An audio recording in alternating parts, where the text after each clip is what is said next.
Hey everybody, I'm Tom Vassell and welcome to Week in Review. Well, this is a little bit late. We didn't do Week in Review last week because, well, last week we took the week off and we played Dice Tower TV, where you got to watch the Dice Tower just streaming live for many, many days in a row.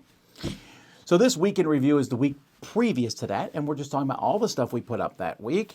Kind of give you short snippets to it if you like it. You know, we got links in the description where you can go right to the stuff. The main thing we did that week was the 12 games of Christmas.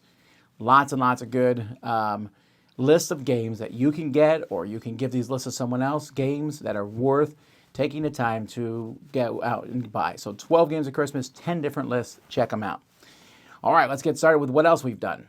Hey everybody, I'm Z Garcia. Here's what I reviewed last week. So I reviewed Scholars of the South Tigris, which I gave a 6 out of 10 to. And this one is a very thinky game. It's got a lot going on. The things I was missing are some clarity of purpose a little bit, some things that I think could have been left on the cutting room floor, maybe sanded down a little bit. The theme, or rather the setting, is very interesting, though the game certainly doesn't feel thematic in my opinion. But there's some clever ideas in here, and I could be certainly convinced to play it again, give it some more tries. I just thought that it felt quite mechanical. It was sort of retreading some areas that this company has tread before. And I would have loved to have seen, again, a little streamlining, a little something to not just be, hey, here's another Euro game, and this one's a little bit heavier because it's got more moving parts, but rather, you know, something a little more clean. I also reviewed Maximum Apocalypse and an expansion to that / standalone game, Maximum Apocalypse Gothic Horrors. I rated both of them a 7. These are interesting. I actually reviewed Maximum Apocalypse a long time ago and gave it a seal of approval as well. And they've cleaned it up a little bit, sort of brought it up to speed with some other products in the line. And I like what they've done. Unfortunately, there are a couple of issues in the boxes as well. Some clarity problems, some sort of mistakes, some missions that don't explain themselves very well. But I think this is a step in the right direction. And this is just a big, dumb fun kind of game. If you like zombies and monsters and you like sort of, you know, this cooperative, go on an adventure and see what happens, roll dice and, you know, kill some things, then this is one I think you're going to enjoy. There's actually no rolling dice to kill things. You roll to spawn. I like what it does, and it's a stunning looking game. The Gothic Horrors, I think, is an especially interesting package because it brings together a bunch of other expansions that used to be small boxes into one big comprehensive box that you can play right out of. And I really like that one. I think it's just nice that they offer you now a solution to get all these disparate parts in a single box. So there you go. Both of those I think are just, again, kind of dumb fun, and I really, really have a good time with them. And that's going to do it for me. I'll see you on the next one. Hello everyone, it is Chris time, and this week I took a look at 2 games, the first of which was Scholars of the South Tigris. I gave this one an 8. This is a little bit lower than some of the other Garfield games I've rated lately. It is a little bit clunkier, but once you work past the clunky parts of it, I find it really rewarding, and the things that you can do with the color blending and the mixing, the translating of the languages. I found there was a lot to really enjoy in this one, but it was a little bit more work. This was more fiddly even than their big 4-hour, dudes on a map 4X type game. And so it's just a little bit shy of being excellent, but I still think it's great. And it was a lot of fun since I put the work into it.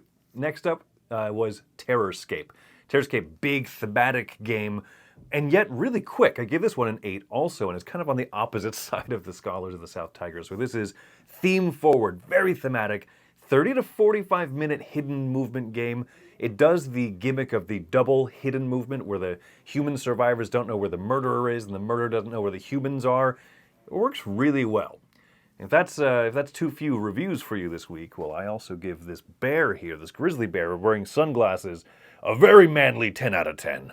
Look at that. He's so handsome. Look at that great fella there. He's such a champion. Hey there everybody, it's Mike Delisio, and this week I reviewed Scholars of the South Tigris, which I gave an 8.5 out of 10 and a seal of excellence.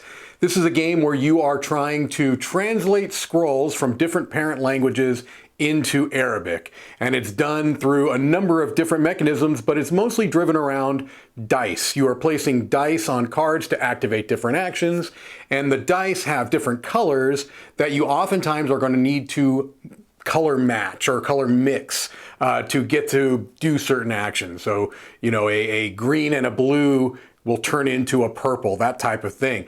And there's a lot going on. It's a game with a lot of iconography, but if you can get through a little bit of that learning curve, I think it is a tremendously rich and robust experience. All right, well, that's going to do it for me. This is Mike DeLisio signing off from the Dice Tower Midwest Annex, and let's keep it moving. This week, I took a look at Terrorscape, and I gave it a 9. Man, oh man, did I enjoy this game. It's one that is, I feel like I was predisposed to like it, right? It's right in my wheelhouse. One versus many, it's got this horror theme to it. I was really excited about it. After my first play, though, I was a little bit more trepidatious on it because it's one that I think grows with repeated plays. You really need to understand the one side and you need to understand the all side. The production is great on it. It is so thematic with the mechanisms, with the structure that you build in the table. It really sells the theme here of being hunted down. You feel like you have to cooperate. You have 2 different goals that you can do and you have to cooperate and talk together to figure out which one you're going to go for, and also be quick on your feet as you're adapting to the killer who's hunting you. I think both sides of the table are fun. It definitely rewards repeated plays as everyone gets to know their characters as well as what the opposition can do. And with that, I absolutely love it. I can't wait to get it to the table again because it also plays in 30 to 45 minutes. Okay, I'm going too long here. I really enjoyed Terrorscape. Came in at a 9. It's fantastic. But let's keep going. All right. I only reviewed 10 games that week, and 8 of them were in a short topic roundup. So, and of those 8 games, some of them were good, some were bad. There was some decent, some bad, but they were kind of very middling, all of them. Not middling, but, there wasn't anything amazing, but there wasn't anything terrible either. So you can check that out. 2 big reviews we did. Scholars of the South Tigris. This one I gave a 6 to. There's a lot of cool things it does. There's a lot of neat ideas. There's a few parts of it I didn't love. And overall, I felt like a lot of the systems it did, I think other games did better. But if you like this stuff, I think you'll enjoy it. And then we took a look at Terrorscape. This one I really enjoy. I gave it an 8.5. It is one of the most thematic games I've ever played. It is a horror game. One person's a killer chasing everybody else. It has some rules issues where the rules weren't as clear as I wanted them to be.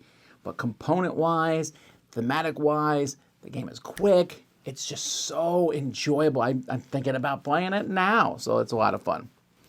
Anyway, that's what we put up. Oh, never mind. I forgot. I did this Search for Lost Species. This is another 8.5 for me because this is a good deduction game. I think the original one was really good. The Search for Planet X is a good sequel to it. I don't think the theme is as good, but I think the game is a little better. Anyway, that's all the stuff we did a couple weeks ago. 2 weeks now, folks. 2 weeks to the Winter Spectacular. So while we're getting ready for those weeks, we got a lot of videos coming this week. Ooh, that review sounds good. That one sounds good. Yeah.